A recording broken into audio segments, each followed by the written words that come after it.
Antoine Tshisekedi Tshilombo, président de la République démocratique et président de l'Union africaine, je souligne.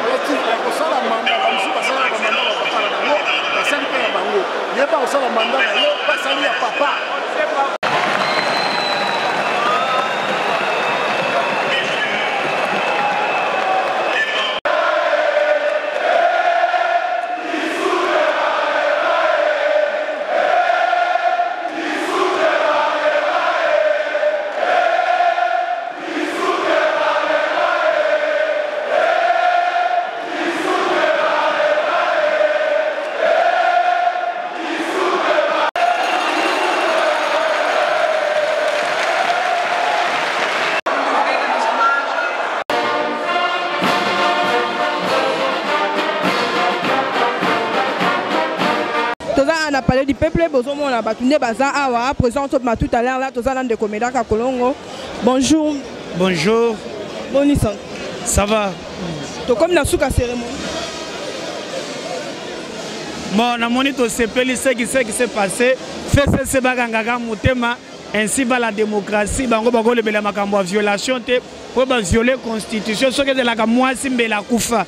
Donc le reste, bakota baganga mutema basala peu opposition ainsi va la vie. Tout le monde est absent si la présence de l'Assemblée nationale, tout le monde va déconfier. Problème est baganga mutema baya te baji ba pour le reste baganga mutema ainsi va la vie. On dirait qu'il y a une télévision par rapport à la cérémonie malgré par rapport à la cérémonie, nous avons merci. Et puis, nous avons merci à Bakonzi Mboka, principalement président de la République. Dengue a sali volonté à peuple. Dengue a sali volonté à peuple. C'est la voix du peuple, c'est la voix de Dieu. Donc, Mokano et à peuple et Salami, que Dieu soit loué. Mais tout le monde est absent, c'est la présidente de l'Assemblée nationale.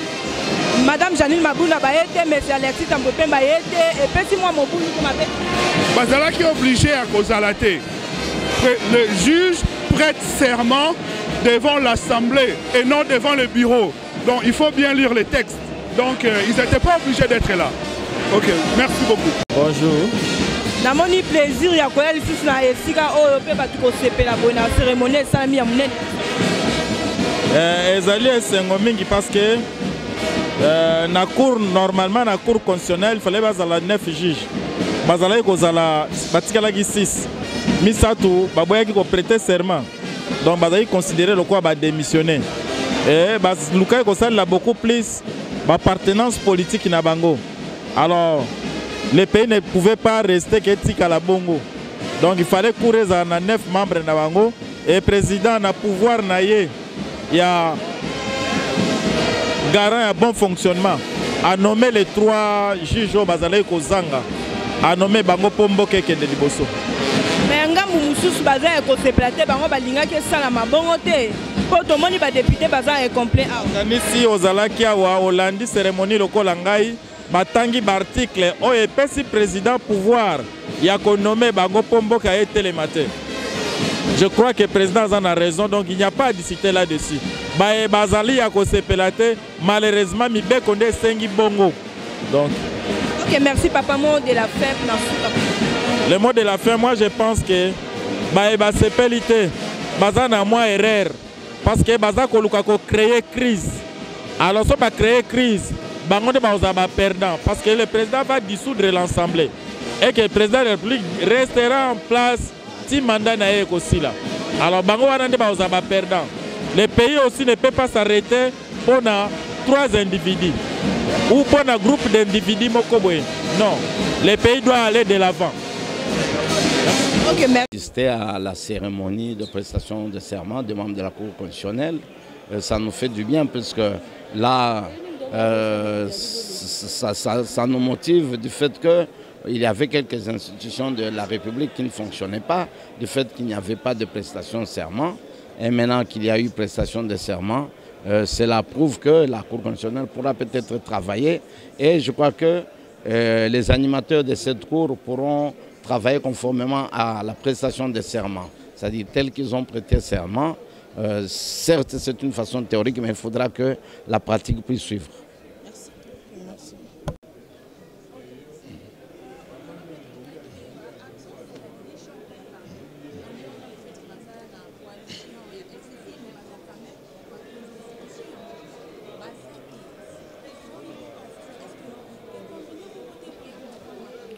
Bon, moi, je ne connais pas ça. Vous m'informez qu'il y a eu l'absence de deux chambres, mais moi, je regrette parce que moi, je suis là. Ah, Lingala. Bon, moi, je ne peux pas me faire avocat de quelqu'un non plus, mais sinon, Nazali, Nayebi était Naza député, na Zalaki Eli Ngaimoko, Naye na Assemblée nationale, donc Nazali occupé makambo ya moningate, donc Nazali komi talangamoko, donc pour na Zalaki Eli Ngaimoko na circonscription électorale nangai. Alors moto na moto, mais bisognon sotozo sala pour le peuple. Merci beaucoup. A été complété des 3 juges qu'elle manquait. Ça va lui permettre de fonctionner selon les règles des lois de la République.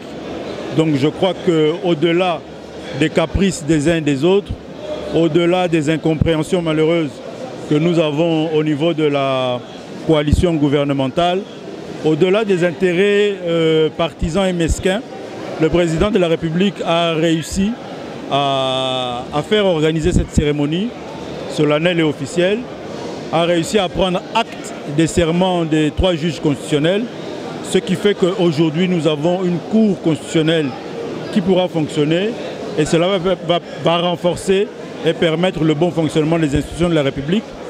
Mais aussi il faut retenir que nous nous sommes battus pendant 37 ans en promettant au peuple congolais une justice indépendante. Nous en avons fait une promesse de campagne et par l'acte posé aujourd'hui par le président de la République, cela transmet le fait que c'est un homme qui respecte sa parole et qui accomplit ses promesses.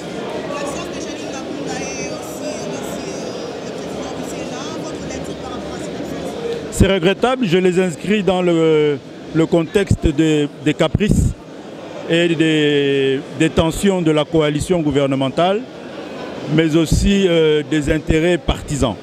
C'est regrettable, mais le plus important, c'est que la cérémonie solennelle a eu lieu et aujourd'hui, nous avons une cour constitutionnelle fonctionnelle. Merci.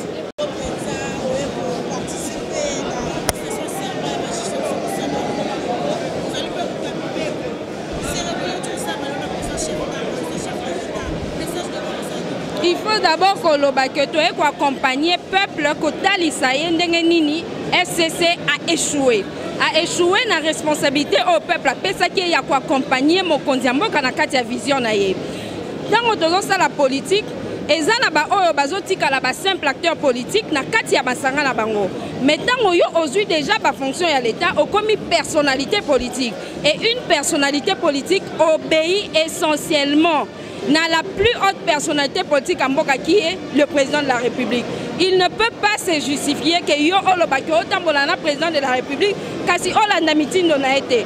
Yangonde lelo oyo peuple bomonye na kati ya parlement a déclaré dissolution assemblée. Mokonzi mboka lobaki alingaki mwana mboka nyonso ami pesa po mboka ke liboso alingaki te akoma na makambu ya dissolution assemblée ye aza mutu ayokelaka peuple pour le peuple d'abord. Donc, par aux mitié na risque et na danger, biso peuple de soutenir mon kondiamboka.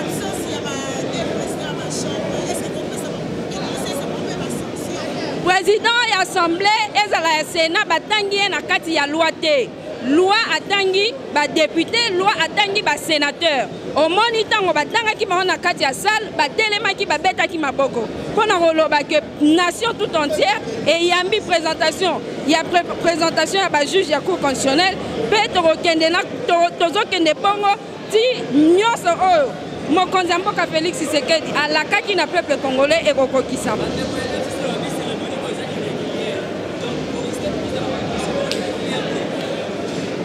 Ah, déjà peuple a vu ma camion sur ma boko. FCC a une leçon européenne à l'issue sous bisoté parce qu'en 18 ans, à Tikali ko Kambamboka on a kati ya souffrance. Irrégularité à Tamoko ezate. À taper irrégularité ezala. Irrégularité ya koboya koyoka mitindo ya mokonzi mboka eleki koleka nyonso. Donc yango nde ozala sanction pona ba oyo ba boy kotambola na mokonzi ya mboka. Kasi tomoni na kati ya salle ba ministre mususu ya FCC baaki koyanola na mbela ya peuple na mbela ya manifestation lelo tomoni ministre ya urbanisme habitat Pius Mwabilu tomoni bakonzi ebele ya FCC na kati ya salle parce que ba comprendre que lelo est comme un mandat ya peuple eza lisusu kaka mandat ya ba politicien te. Mais c'est bon. Très bien dit. Voilà. Nayo qui sont dans la salle. Irrégulière Nanini papa. Article 158 est à respecter. Prestation de serment et salami devant des chambres. Adjoint à l'absence et à titulaire, adjoint c'est ce que dit la Constitution. Bango de babangi parce que bango balinga qui va gérer cours constitutionnel. Si le cours constitutionnel va gérer la population. Le président de la République va gérer la population. Le quoi balinga kabinote, président de la population à Saliango. Vous à la fière nango. Non, mon violent, article 158 est à respecter. Les deux chambres. Bazawana, bango baza problème moko ezate. Te, mbula est dérangé bango.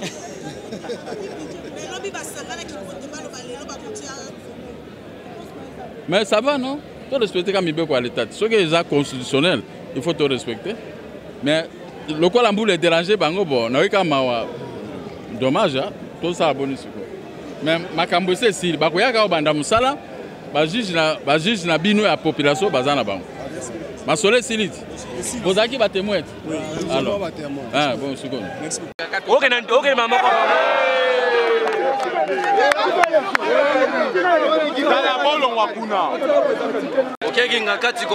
Devant la nation, ils étaient présentés à la nation, présentés devant le président de la République, l'Assemblée nationale, le Sénat et le Conseil supérieur de la magistrature. Et comme je l'ai dit à plusieurs reprises, la présence de la présidente de l'Assemblée nationale n'est pas exigée par la loi. La présence du bureau n'est pas exigée, ni du bureau de l'Assemblée nationale, ni de celui du Sénat. C'est seulement le bureau du Conseil supérieur de la magistrature qui devait être là. Et vous avez vu, il n'y avait pas de siège pour la présidente de l'Assemblée nationale, spécifiquement pour elle, ni pour le président du Sénat. Cette affaire est terminée.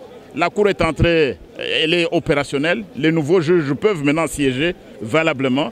Et pourquoi pas examiner la requête en interprétation de l'article 58 que nos amis du FCC ont introduite. Et quelle devrait être l'attitude du chef de l'État face à face vis-à-vis du président du Parlement qui n'a pas? Bon, je ne sais pas, ils n'ont qu'à tirer leurs conséquences. Vous savez, on n'organise pas un droit de fer contre un président de la République, sinon ça devient un bras en carton. Aux journalistes.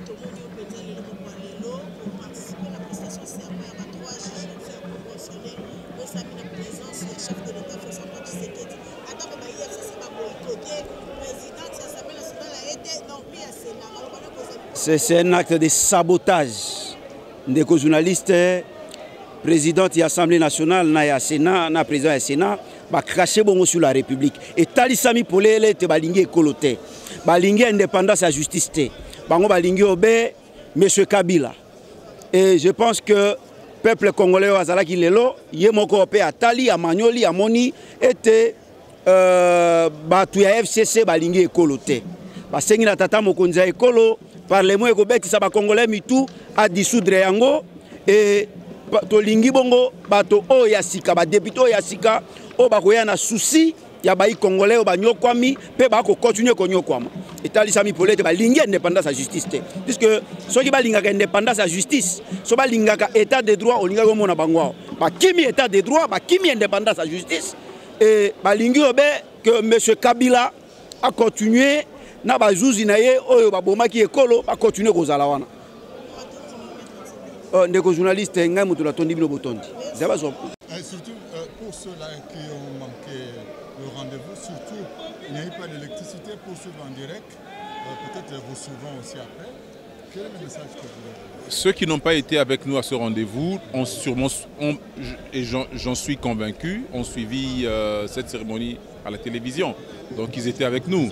Mais pour ceux qui ont manqué l'électricité, il y aura des retransmissions, nous avons les réseaux sociaux qui vont relayer. Nous demandons toujours à la population de continuer à soutenir les actions du chef du chef de l'État. Et au chef de l'État, nous l'encourageons, nous demandons de continuer avec le même rythme, parce que ça va très bien. Je vous en prie. Milulu Mileki Lelo n'a parlé du peuple. Ezali Milulu ya Mutuya au Singalaki Kozalaka Bongo. Il fallait ça la Mabongo. Parce que Toyi Kotika Coup constitutionnel te juge Bazala inférieur dans le nombre au constitution et Sengé Kebango Bazala. Ils ont Milulu normal, chef de l'État a sali a posé geste. Il y a que compléter le nombre de juges au Bazangaki.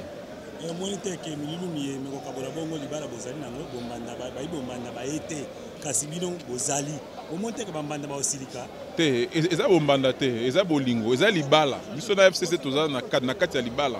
Tozo souhaiter que libala ngo ekendependa ti na suka commander aussi là. Ndé peut-être appelle libala ngo aussi là, mais ceux qui peut aussi ngake et continuer après mandat, c'est tout à fait normal, to continuer.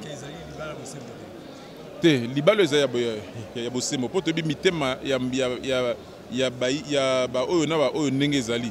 Donc tout la kisi penza tout bango le so bala kisi mitema bango ndenge ezali. Mabala nous problème ezala kaka. Mais pour le peuple congolais, il est pour soutenir Bongo, moi, je suis Félix Antoine Tshisekedi pour Mambi ou Sali pour nommer Bazouzi. Il y a pour questionner le poteau. Et puis, bande de commissions sur Bakolanda Bino Nabilili, peut passer sur Bakozo Makokite pour la Kolanda Bino Mami, Matali Bongo le Tiliki. Mélanie, vous allez pour passer la bande de population à la Kisi qui a Zali Penzako soutenir président Namakambo parce que le président Azola Nara Oyo constitution et lobby. La constitution est président tendé à Salaka Ngoye mon côté. Tant que la constitution dans la San City, président Zalarate. Mais le président Zali respectueux dans le texte, Azo respecté Mibeko, Yamboka, Nenge et Komami. Donc tout le monde a bongo, tout le président a kumbela encore à bongo. A changé, Azo respecté la constitution, a keneka à bongo.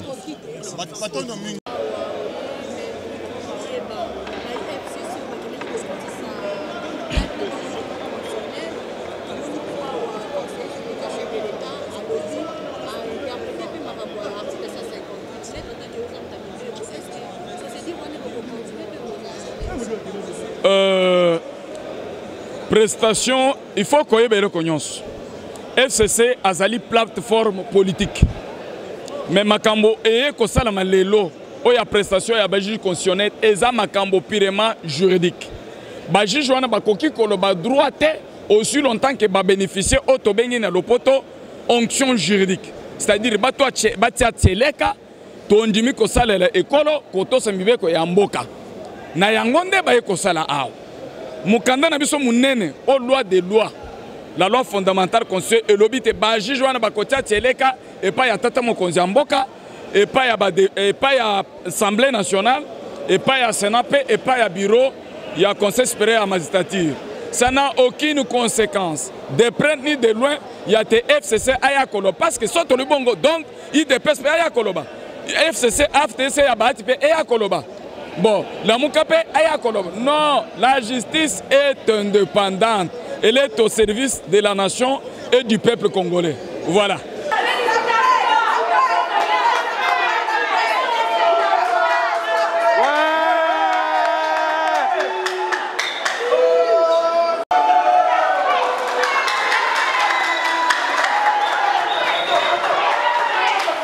Bonjour papa. Bonjour monsieur.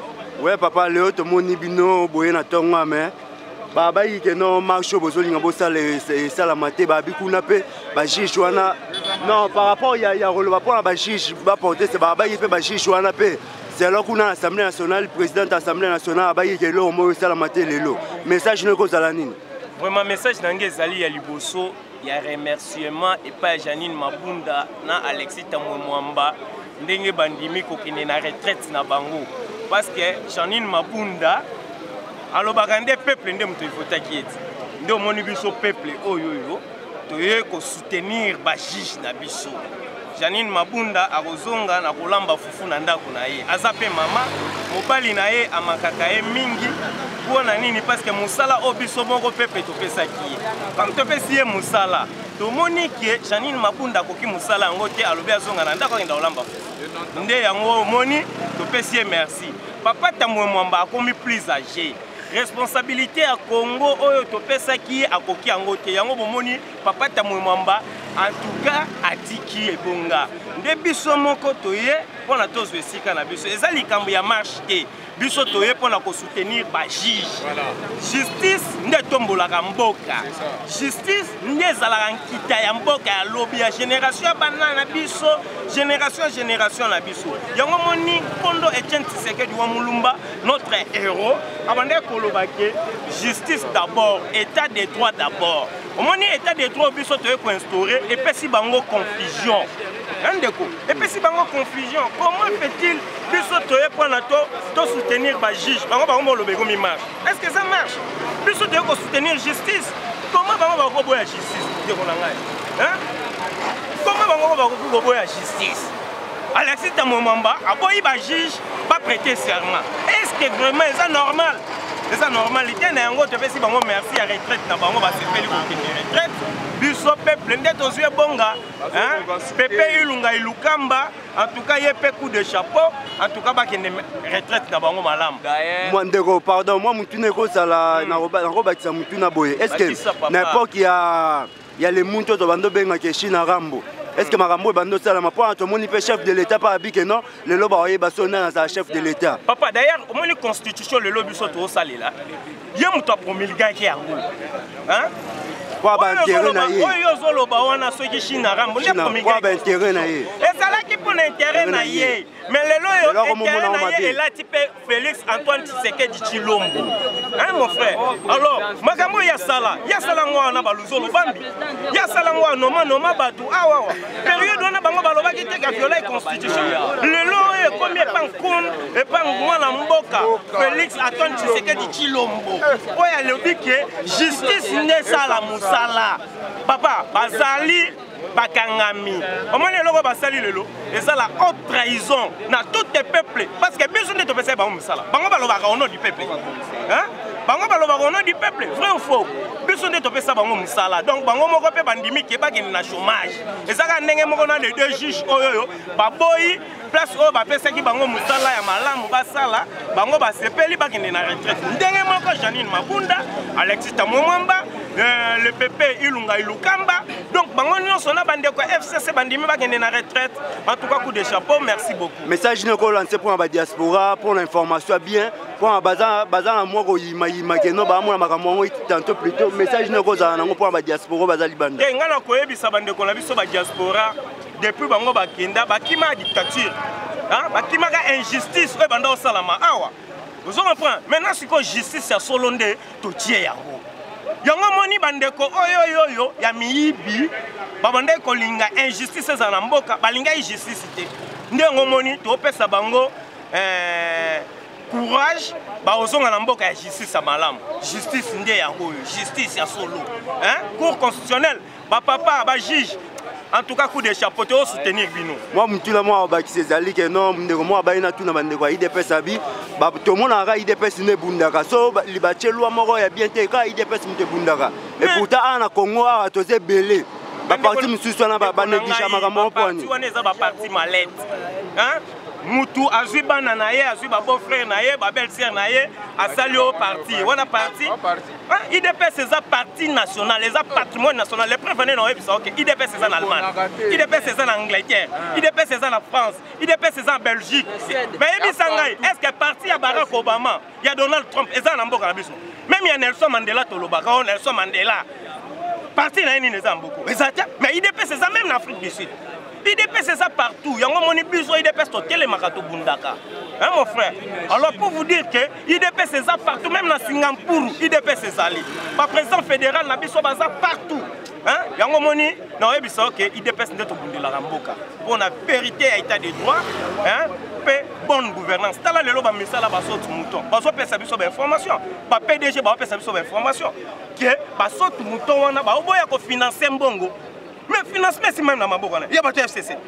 Ilunga Ilukamba, ça premier ministre FCC. Ako financer même tala awa gratuité awa bazo combattre yango kaka pour RSIR mutu lokola ona ni ministre ona na komone na kutu Willy Bakonga azuti na bana pusu apesi bango ba matriki akoti sitina na ba sureur catholique pe kuna ba bio ba professeur pour bazaka ba catholique eza ba impunité eza injustice oyo ba mesana nango yango moni ba linga ba juge ba prêter serment vous comprenez ngai donc toyo ko soutenir bango babiloko wana ko tosila na bango mikolo mibala merci beaucoup bande ko la biso ba diaspora bo sala kimia to kundela bino totonne botoni là merci.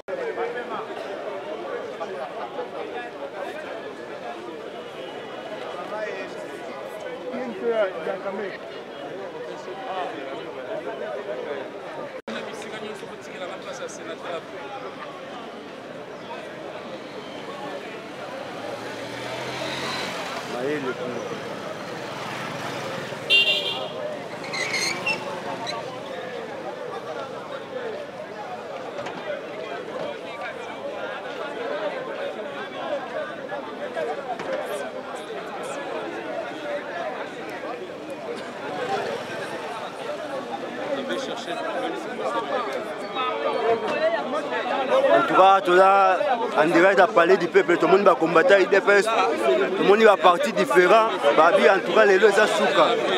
Babi, les lois sont les lois sont inda. Tout le monde est là, IDPS en place. Ah, tout le monde IDPS, Parlement debout. Docteur Etienne Tshisekedi, Bokassa Kabamba.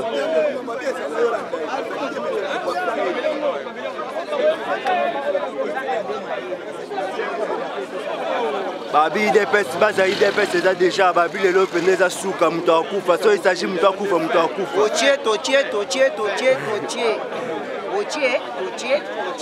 Babi Janine Mabunda na Pepe Ilukamba baluki makambo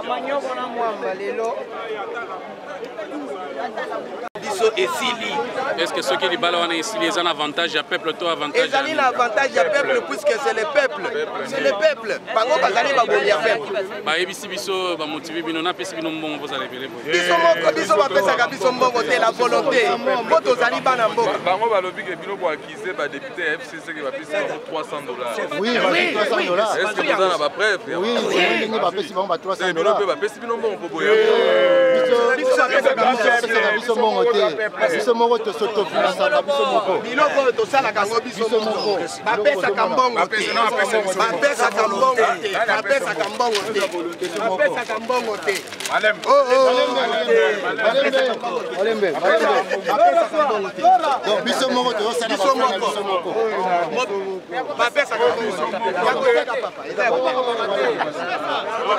Mais bonjour, on va mettre ta quitter IDPS viva. Viva! Viva! IDPS viva! Viva! Félix Antoine Tshisekedi Tshilombo viva! Viva! Viva! Viva!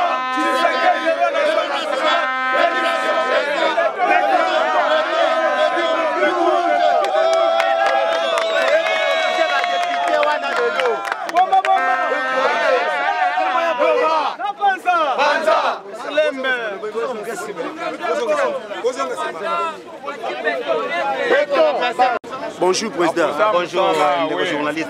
Président, tout le monde a déjà parlé du peuple, un message de cause dans la diaspora de Libanda. Mais nous avons vu dans la chaîne Abisso, Tindika, pour Balanda Mingi, Peso, Mondi Bisso, Flash News, Bayoka Bisso, Balanda Bisso trop.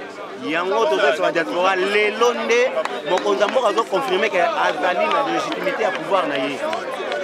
Otolanda batuana teo banani soi-disant banani toyebi bango te le président de la République c'est celui le garant de la nation oyo aza na bon fonctionnement ya makambo mboka oyo nde moto azosala makambo lelo donc lelo a confirmé bajuge wana ya cour constitutionnel lelo azoprêter serment bamabunda baya te balisanga bonganga basala babiloko na bango basala na banani top Congo wana basala te baoyo nani soki banani wana baloba nyonso balingi koloba etali bango me biso toza toujours na nsima ya mokonzi ya mboka donc peuple soki aza na nsima mokonzi yebaki mokonzi aotamba malamu mais so peuple alingi yo te donc moyen eza te donc lokola biso bapeuple toboyaki bango yango na bango mosala makambo na kabali na bango ke bakoya te soki aye te wapi likambo est ce que ye mpe aza invité est ce que ye nde moto akosala ke baprêter serment liboso na ye bakoprêter serment liboso ya mokonzi ya mboka le garant de la nation bayeba yango malamu lelo eza événement du siècle oyo wapi bato banda kozelazela yango baovivre yango président tomonaki lobi déjà bato après sécurité bazopiblie babi ke non idps malgré tout bogangi melo moko te esalama banani balobi bango kaka bato akuna bato ya Paris bato ya mopanzi wana basanganaki bataki combien batalaki boni ngo basanganaki toyebi bango bashadari azangi koloba maloba boye na munoko ate koyebisa bato na ye biso toye toza na système ya liso likolo na liso epuis bayeba yango malamu eke tomonaki bango déjà na bilili na bango tomonaki bango mpo biso tolukaka bainformation na bisika ebombami donc ndenge ezali wana kabani na bango basalaki wana eza échoué basali ndenge nyonso kosala mais rien aujourd'hui mokonzi ya mboka alakisi ke ye nde azali le grand de la nation donc moto aza na légitimité ya bokonzi ezali Faci Beton donc tozosoutenir Faci Beton ndeko journaliste nayebi biso makambo eza ya kobeba ndenge ezali wana me bandeko balanda biso na libanda ya mboka badiaspora tu makambo eza ya kobeba ndo nde baza na bamoni mpenza ke bajuge wana ndenge baye bazolengisa bango balengisi bango bayeba malamu ke ndenge ezali wana eza su ndenge baza kokanisa te makambo échange calcule ebongo wana merci président merci ndeko journaliste musalama malamu musala Etienne Tshisekedi asalaki lelo Félix Antoine Tshisekedi tilombo na pouvoir eza boye te sikoyo tolobi ete mwana ngoyi azango oyo akosakwa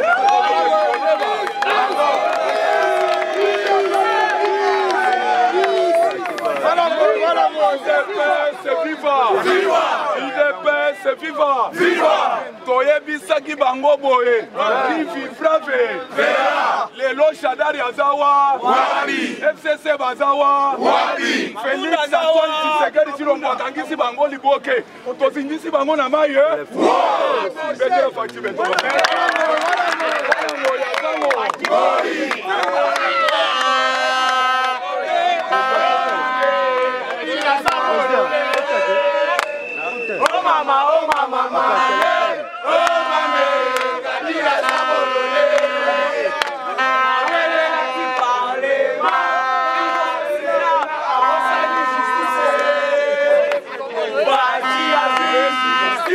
Et combien de dépendants, comment va ma prison? Oh maman, mamé, oh mamé, Kali a saborolé. Oh maman, mamé, oh mamé, Kali a saborolé. Awe la qui parle ma, Tina Sena, Osani justice. Faci a su justice. Et combien de dépendants, comment va ma prison?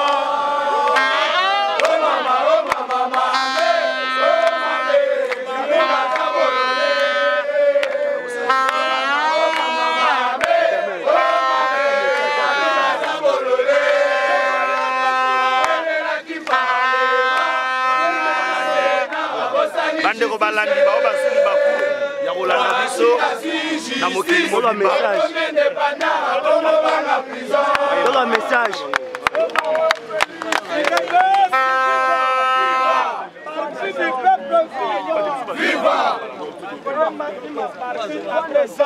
Zaba pesa message. UDPS viva. Bozana se. UDPS viva.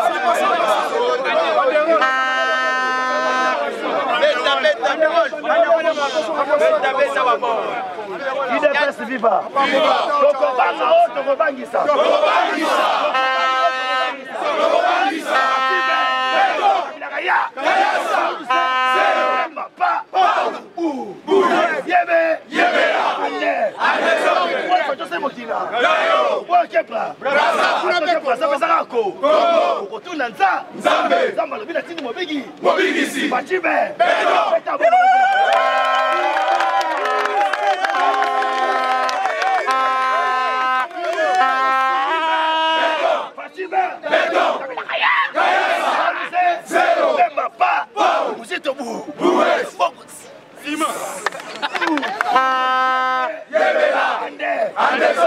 c'est qui va recevoir sur la pour. La pouvoir. Mais c'est pas Kino. Kino politique à chaise puis de foutara. On a quartier. On va parler matière de. Debout. Pas pour nous. En désordre. Walo. Olomwe. Okufi ope. Yebe. Yebe.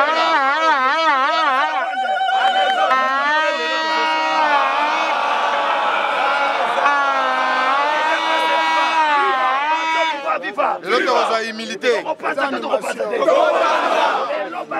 C'est ça l'âme de mon. Ils sont prêtés serment devant le président de la République.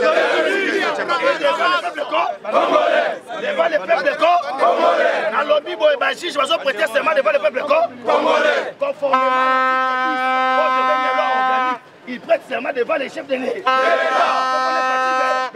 Chef de l'État, on a vu. Congolais,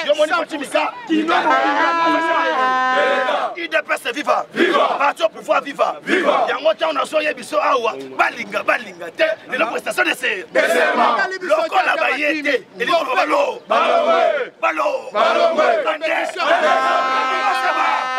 et la biso peuple congolais, IDPS viva, parti au pouvoir viva, Congo la lobo gangaba.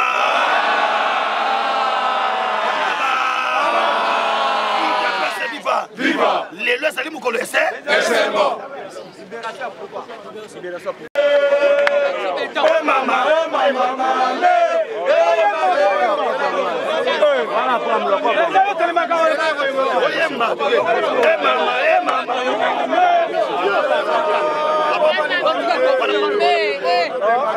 Mapona mokonzambo. Nous allons soutenir justice en désordre. Viva! Viva! Yoko banga na loko moko. IDPS viva! Viva! Akabla kashine. Soni. Président de la partie to bando musolo.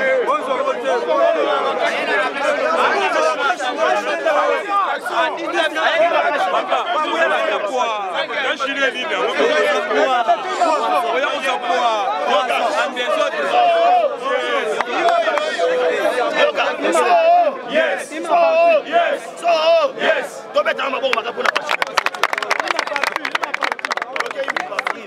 Union pour la démocratie. Union pour la démocratie. Et les progrès sociaux. Notre parti du peuple. Parti de la majorité. Union pour la démocratie. Et les progrès sociaux. Notre parti du peuple. Parti de la majorité.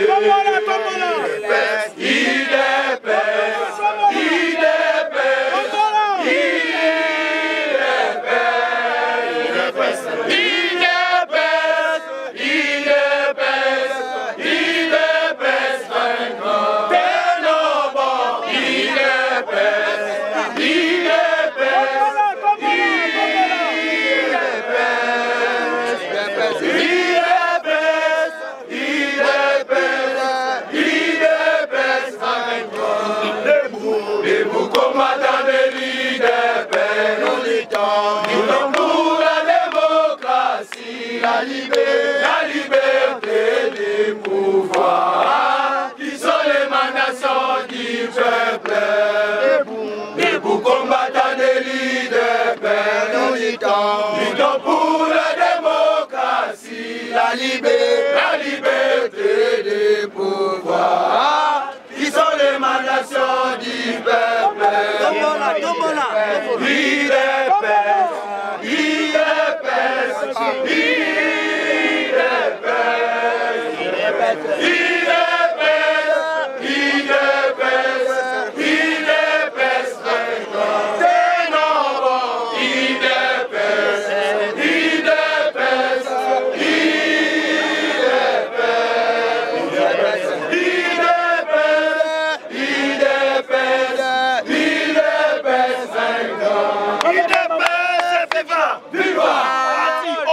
Viva! Viva!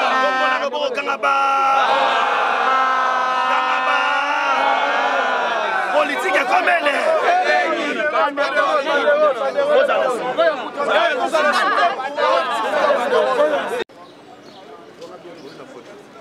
Viens dans la bandale honorable en 2023. Viens prendre place. Voilà. Il est là. Inspecteur provincial de la police. Général Sylvain Songo.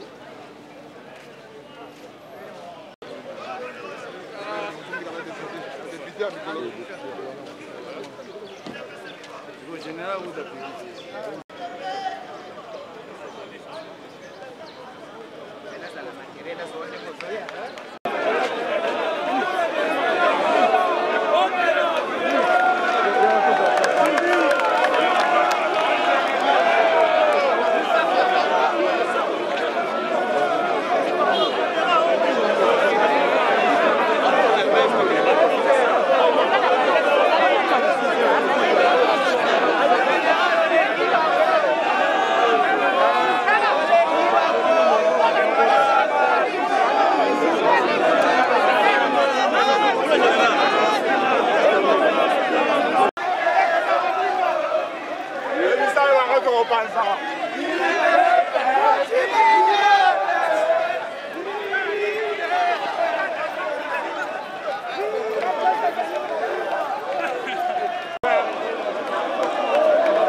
Maman, moi message ne cause pas pour battre Bazolanda. Dans message, les trois juges Nabiso ont prêté serment devant le président de la République et devant le peuple congolais. Tozali wana, peuple nation congolaise, Tozali, Toye, on a bango pour prêter serment. Dans un message de Sengo Fachi, aigle, béton, Toye awa, on bâti béton, on bâti na biso, il y a condition mboka, pas prêter serment. Et c'est pour soutenir Bango Fachi béton. Mboka oyo Fachi azomana mboka. Toyebi maman na ye, toyebi tata na ye, toyebi penda kuna bango. Ye azomana mboka. Mokonjo yeza ya ye.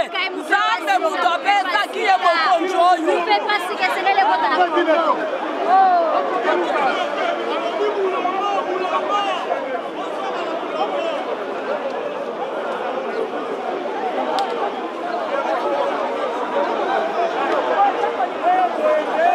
Partout Bozali, au moni biso lelo na hémicycle ya palais du peuple, parce que ndako eza biso ya peuple.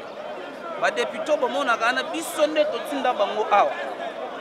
Donc toza pe na pouvoir ya kobenga na bango soki soki na moni ke musala ba sala eza malonga te. Yango wana moi en tant que citoyen congolais na ye ko participer na fête munene na cérémonie ya prestation ya serment ya ba juge ya haute cour ba bengi cour constitutionnelle. Serment a reçu par le chef de l'État et puis va présenter devant Bisso, la nation congolaise de Belé. Va présenter devant Bisso. Donc présence, absence de Mabunda n'a pas été handicapé à cérémonie.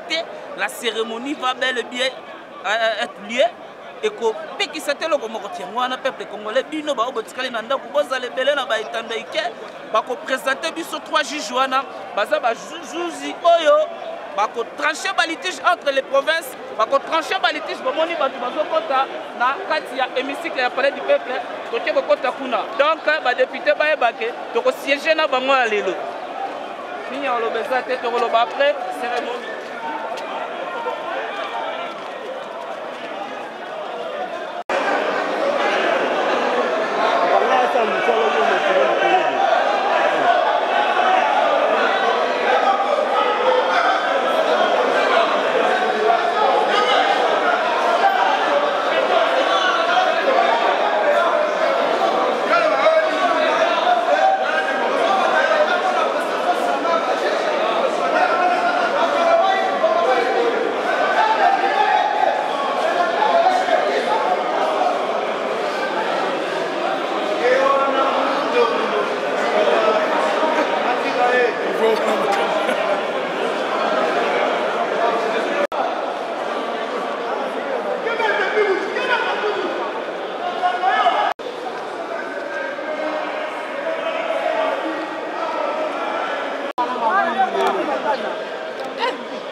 Nous sommes en direct de Palais du Peuple, de place Marambozo Salama, à Tozana Medaka Kolongo. Tozo mais quand un peu Kosola, n'a pas tout le monde bande comme si à partir du suspect été bonjour. Bonjour.